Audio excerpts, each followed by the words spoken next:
Chase, you're always a favorite to win the most popular driver at these end of the year award ceremonies. What does it mean to you to have a strong, loyal base, with not just of your own, but throughout the whole sport of NASCAR? Yeah, no, the fans have been unbelievable to, not just me, but my whole family through the course of my career and through my dad's career and so on. So, I've always just looked at the opportunity as, in the past when, I've had the honor of, having that award is just, it's just a reflection of my family and not just me, but just everyone involved. And there's a lot of people that have made this possible over the years, and I kind of just attribute it, to them and, in the past, just a thanks to the fans for their support across the country. It's been a lot of fun. And how do you reflect on that? Because, you're a guy that likes your privacy. You like to, do your own thing in Georgia and everything. So just a guy that likes to stay out of the spotlight a little bit, how do you reflect on, winning such an award like that? Yeah, I've just always tried to be me and have always tried to just make sure I'm keeping the things that matter most at top of mind. And, if it's not something that I look at being productive, then I kind of just go about my business and, try to do things that way. So everybody has their own way of doing things, and I have mine. Did you ever talk to your dad about his connection with the fans and winning this award so many times? Yeah, for sure. I think, it's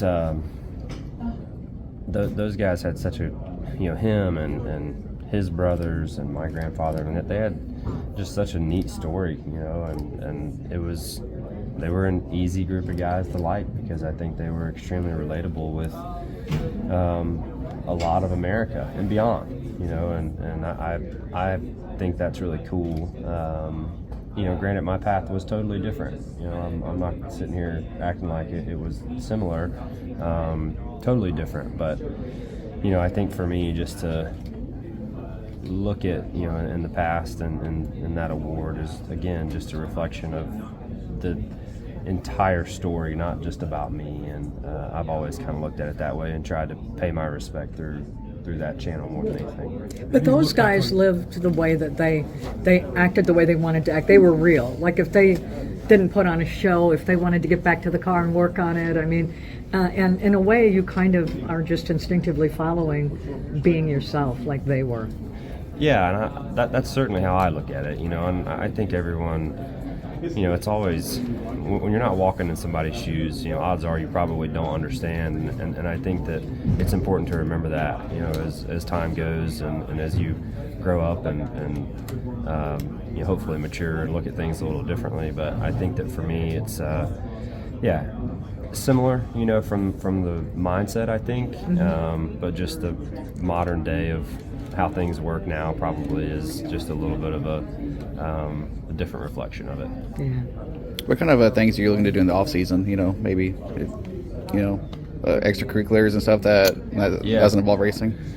Yeah, I don't have a ton of plans laid out. I have a few things in mind that I would like to go do, and just kind of working out some scheduling things to maybe do some traveling or something like that. But nothing super spectacular or in in the works, I guess, more than it is actually planned out. Thank you. I loved being in LA. I thought that was a great venue. But I also like going to Bowman because I think the atmosphere will be amazing. Correct me if I'm wrong, you've raced there, correct, in the K&N series? Once in 2012, yeah. Do you remember much of that experience, and have you taken in Bowman Gray as a fan? Yeah, I don't remember much about the race, but I remember I went into the stands. I want to say the modifieds were maybe after us. So I went into the stands afterwards, and that was my first time being a fan there, and it was everything that I was hoping it would be. I'd watched the Madhouse, series thing, and yeah, the crowd was rowdy. So then we've gone back, I think once or twice since then. It's been a while, but the crowd was really, really crazy that night. So I hope it's like that. Kyle, come to this event every year, and Chase always wins the most popular driver. What would it take for you or anyone else to take over that? More votes than him, I guess. But no, I don't know. I think He's definitely got a large fan base, for sure, in NASCAR, and it's cool to see. I feel like my fan base has grown a lot this year with getting to do everything that I've done, so we'll see, but I think he usually wins by quite a bit, so you never know, but no, I think it's cool to be a part of, Hendrick Motorsports having probably the two most popular guys in the sport currently. How do you look back on your season when you look at the highs and lows of it? I look back on our year as being really good. We were strong all season long. I felt like we had great speed from the beginning of the year to the end of the year, much like we were in 2021. And the round of 8 just didn't work out for us, and didn't get the chance to race for a championship. But I don't really look at that as like a low either. I know we had the most successful season. Granted, we didn't get to win a championship. We, won a lot more races than everybody else, and led a ton of laps, and pretty much led every category. So, that was something I'm very proud of, and look forward to trying to do even better next year, and having a shot in November. Were there any disappointments? You said missing the cut there in that round wasn't a disappointment. Anything Obviously, I'd like to take advantage more of the speed and laps led that we had and win even more races, but still we had a great year. So you always try to strive to be better and work hard to get to that point. So I look forward to next year. I think our team's in a great spot, and we'll continue to just get better. Kyle, Joe Gibbs Racing is loosening the reins on what their drivers can do, which would allow Christopher the opportunity to do dirt racing, so if he so chooses. What would the fans be in to see Christopher doing that? And is there a chance to see Kyle versus Christopher at some point down the road with what you guys have done in the past? Yeah, I don't know. I saw that, and I was. I've known that's been coming just with how much Ty Gibbs has been racing dirt stuff, and him being family. I figured they would have to let everybody else do it. So, but no, I'm excited. I think I think Christopher is extremely good. So I'm happy if he does get to, or if he chooses to race often or more often. I think that's great for him. I think that's great for the sport, NASCAR and grassroots racing. So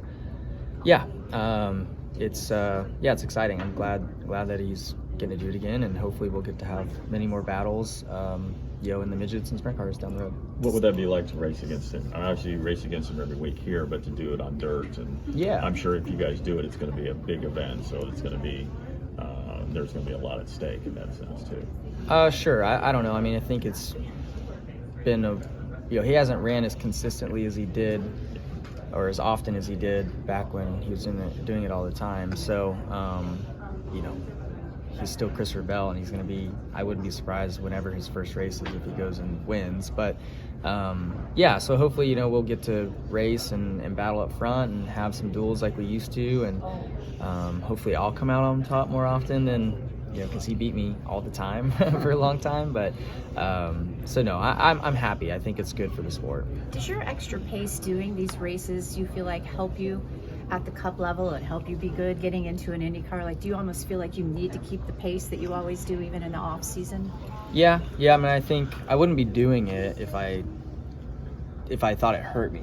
I do believe that it benefits me to race as often as I do in different types of vehicles, all that. I think it just keeps me fresh and keeps me, my mind kind of competitive, and you're always learning, even though I'm comfortable in every car that I drive, you're always learning each and every race. I think it's important, and I think too, now with the way that the NASCAR schedule has been the last handful of years and the very limited practice, I think it's very important to stay behind the wheel of something. So finally, I think other owners are realizing that as well, and allowing their drivers to go race more often, and because 20 minutes is not enough time. So I just think it's good all around. And too, I think seeing guys like Ty Gibbs and Kyle Busch now trying midgets and sprint cars and micros and all that is